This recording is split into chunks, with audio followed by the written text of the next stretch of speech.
But what's interesting is that every single fountain in the show has its own LED light source. We developed it for the show, and it's actually pretty stunning color-wise.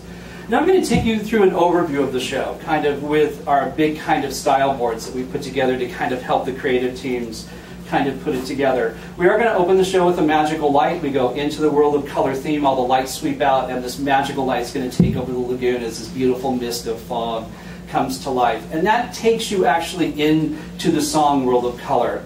The Sherman Brothers lyrics are fantastic. They talk about a blue rolling sea, a red summer rose, and the fountain's actually going to paint that for you. You're going to see the water come to life and actually have it be that. It'll make the rose, it'll make the golden sun in the sky. And then out of that, the first piece that you're actually going to see is Tinkerbell. Tinkerbell is in the show. She actually arrives, and she comes and she enchants A Beautiful Thing by Walt Disney. She comes, she flies on the front screen. In her pixie dust, we see every child is blessed with a vivid imagination, Walt Disney. And then she starts to enchant it again, and all of the letters fall into the lagoon. And as they do, every letter becomes a beautiful little blue fountain, except the D in Walt Disney. It's a little fun. It starts to follow Tinkerbell around. And Tinkerbell's trying to zap it. It will not go into the lagoon. So she finally gives it a little zap. It tips up. Oops. Hello. It flies up, and it basically falls into the lagoon, and it becomes this beautiful orange little fountain. And it's something that John Lasser and I are really playing around with, is creating a new character called Little Squirt. Little Squirt will never be seen like this. He's actually an orange fountain throughout the show that kind of comes in and out and makes little things happen. It's very mischievous, and it really represents kind of that spirit of Walt Disney, that childlike imagination that he had to really kind of come in and make magic happen. At the end of this, Little Squirt makes all the blue fountains come together, and he starts to rise up and rise up and rise up. And as he does, we go into a magical place called the Magical Forest. And the first big character we see is the Spring Sprite. She comes to life, and if you remember Fantasia 2000, she actually creates the world of nature around you. She is done in projection and water. She's kind of this organic character. And until you see the show, it'll be hard for you to understand, but anytime there's a projection, water interacts with it. So if a drop of water hits in projection, it's followed with water. Water interacts with it in a very big way. So she's the one who actually unveils this fantastic 400-foot wall of seamless projection as she makes the forest come to life.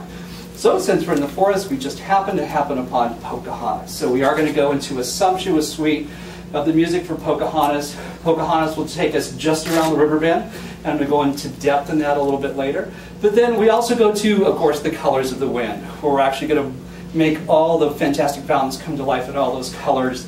And of course, as you'll hear, because I'm going to play a sample of music in a little bit, the choir goes, ah! And it's our first kind of big beat at the first end of this piece of the show.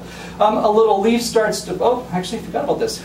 This is one of our kind of artistic renderings for the show. At the end of the Pocahontas sequence, we're working with our partners at Feature Animation, and they're literally going back and pulling animation and doing some amazing things for this show that we've never done before. So you're going to see Pocahontas and her beautiful hair in the wind, and you're going to see these leaves come out. And the leaves become butterflies. And then out of the lagoon, you're going to see these beautiful water butterflies appear. And it's really kind of a really kind of stunning image that we're going to shoot for.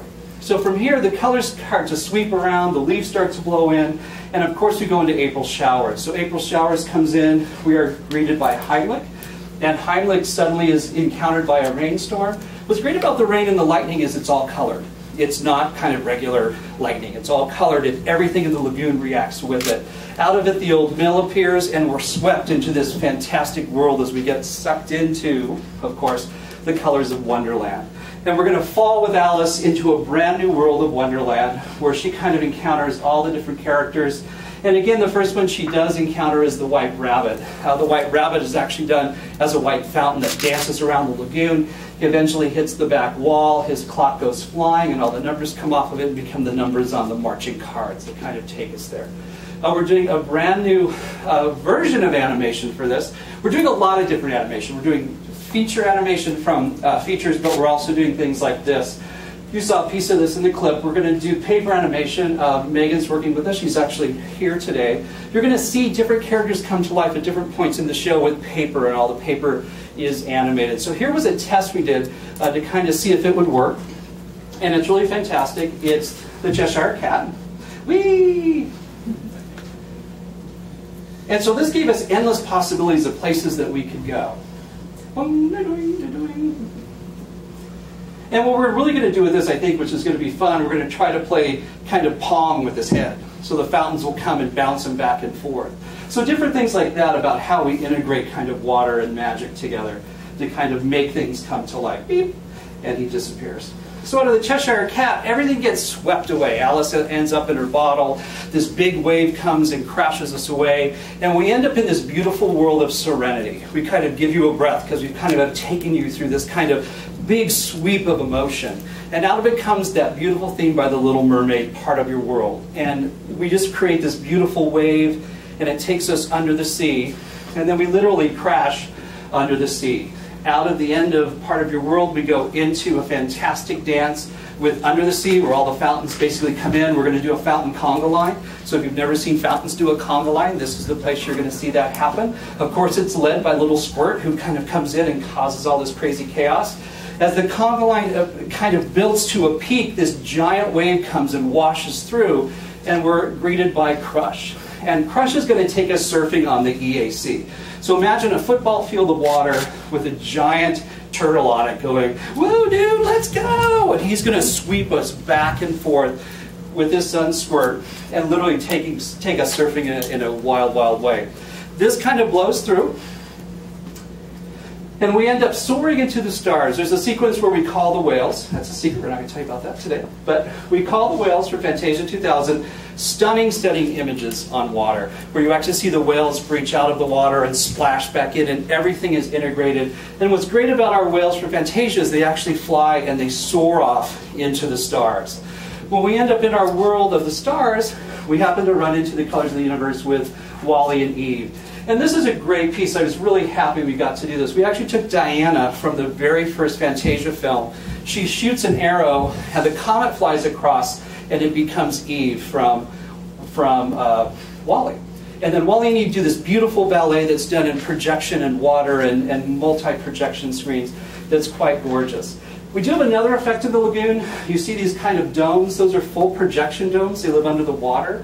They rise up. We can project anything on them. They become different shapes throughout the show. At this point, they're going to become beautiful planets that this whole world kind of gets enveloped in. So as we kind of sail off, and this is another transition I'm not going to tell you, there are certain things I got to keep for later on, but as this world disappears, we end up in a world that we call infinity and beyond, and you end up in Andy's bedroom. This is a really great, Pixar has been fantastic, and John Lasseter and the gang have been fantastic.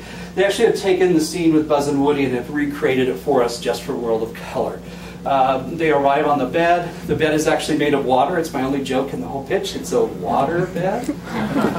Oh, I got a joke. Yay, it worked. And then, of course, this is that classic scene from the original movie, you know, Buzz, you can't fly. Well, Buzz does fly. He goes off into the galaxies, and we do this really kind of great interaction. Of course, Carl's going to arrive in the house as we go farther and farther into the stars and into the clouds, and we end it with this beautiful piece of Whole New World by Alan Menken.